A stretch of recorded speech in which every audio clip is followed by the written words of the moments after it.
কখনো ভেবে দেখেছেন কিভাবে শুধু একজনের জীবন একটা গোটা ধর্মের একটা বিশ্ব ধর্মের নকশা বা ব্লুপ্রিন্ট হয়ে যেতে পারে?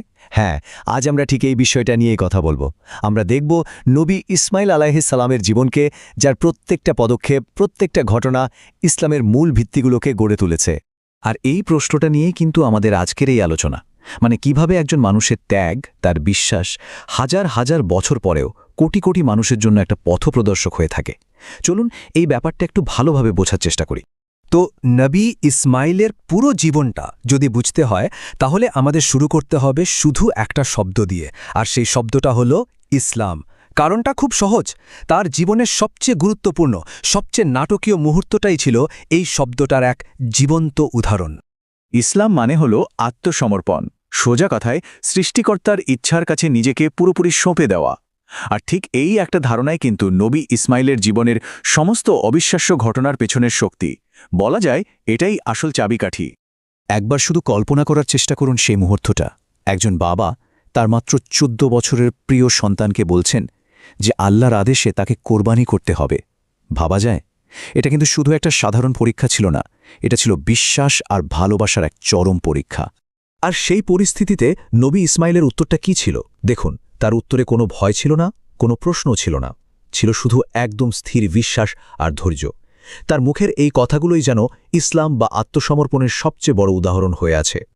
আর তার এই যে অবিচল মনোভাব, ঠিক এ কারণেই কিন্তু আল্লাহ নিজে কোরআনে তার প্রশংসা করেছেন। তিনি শুধু যে নিজের কথা রেখেছিলেন তাই না, বরং নবী ও রাসূল হিসেবে একটা বিশেষ জায়গা করে নিয়েছিলেন। তিনি সবসময় তার পরিবারকে নামাজ আর যাকাতের আদেশ দিতেন, যা প্রমাণ করে যে তিনি তার ওয়াদা রক্ষায় কতটা সত্যবাদী ছিলেন। তবে তার ভূমিকাটা কিন্তু শুধু ব্যক্তিগত বিশ্বাস পর্যন্তই থেমে থাকেনি। চলুন এবার দেখি কিভাবে তিনি এমন একটা ভৌগোলিক কেন্দ্র প্রতিষ্ঠা করলেন, যা আজও ইসলামের একেবারে প্রাণকেন্দ্র হিসেবে পরিচিত। মক্কার শুরুর গল্পটাই কিন্তু বেশ অলৌকিক। ভাবুন তো, একটা শুকনো জনমানবহীন মরু উপত্যকা, সেখানে জমজম কূপের পানিকে কেন্দ্র করে ধীরে ধীরে গড়ে উঠল একটা নতুন জনপদ, একটা নতুন সমাজ। আর এই পুরো ঘটনার একেবারে কেন্দ্রে ছিলেন শিশু ইসমাইল আর তার মা। আর এখানেই আমরা একটা অবিশ্বাস্য সংযোগ দেখতে পাই। নবী ইসমাইল তার বাবা নবী ইব্রাহিমের সাথে মিলে যে কাবা ঘরটা তৈরি করেছিলেন, সেটাই কিন্তু আজ কোটি কোটি মুসলিমের প্রার্থনার কেন্দ্র, আমাদের কিবলা। তার সেই কাজটা সরাসরি ইসলামের একটা মৌলিক শিক্ষায় পরিণত হয়েছে। নবী ইসমাইলের অবদান কিন্তু শুধু একটা স্থাপনা তৈরির মধ্যেই শেষ হয়ে যায়নি। তার পিতার করা একটা দোয়া, বলা যায় ইতিহাসের গতিপথকেই হাজার হাজার বছরের জন্য ঠিক করে দিয়েছিল। চলুন জেনে নেওয়া যাক কী ছিল সেই দোয়া।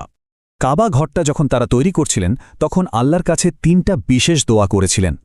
প্রথমটা ছিল কাবাকে যেন উপাসনার একটা পবিত্র কেন্দ্র বানানো হয়।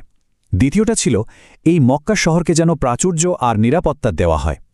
আর 3 নম্বর যেটা ছিল সবচেয়ে যুগান্তকারী, সেটা হলো তাদের বংশ থেকেই যেন একজন রাসূলকে পাঠানো হয়। আর এই টাইমলাইনটা দেখলে একদম পরিষ্কার হয়ে যায় যে কিভাবে তাদের সেই 3 নম্বর দোয়াটা সত্যি হয়েছিল। ভাবুন, প্রায় 2500 বছর পরে ঠিক সেই মক্কা শহরেই নবী ইসমাইলের বংশধারাতেই জন্ম নিলেন আমাদের শেষ নবী হযরত মুহাম্মদ সাল্লাল্লাহু আলাইহি ওয়াসাল্লাম। ইতিহাসের একটা অবিশ্বাস্য বৃত্ত যেন এখানে এসে পূর্ণ হল। তো আমাদের এতক্ষণের আলোচনা থেকে একটা জিনিস খুব পরিষ্কার, তাই না?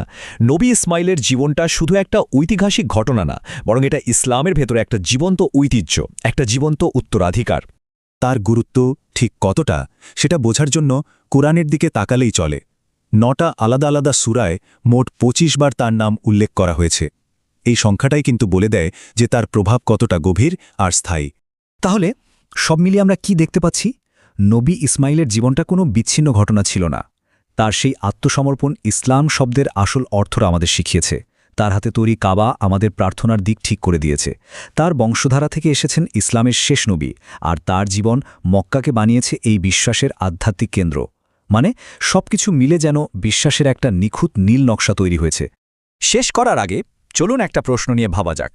পৃথিবীতে এমন আর কটা গল্প আছে যা শুধু ইতিহাস হয়ে থেকে যায় না, বরং একটা জীবন্ত নীতি হয়ে ওঠে? নবী ইসমাইলের জীবনটা কিন্তু ঠিক তেমনই একটা বিরল উদাহরণ, একটা গল্প যা আজও আমাদের পথ দেখিয়ে চলেছে।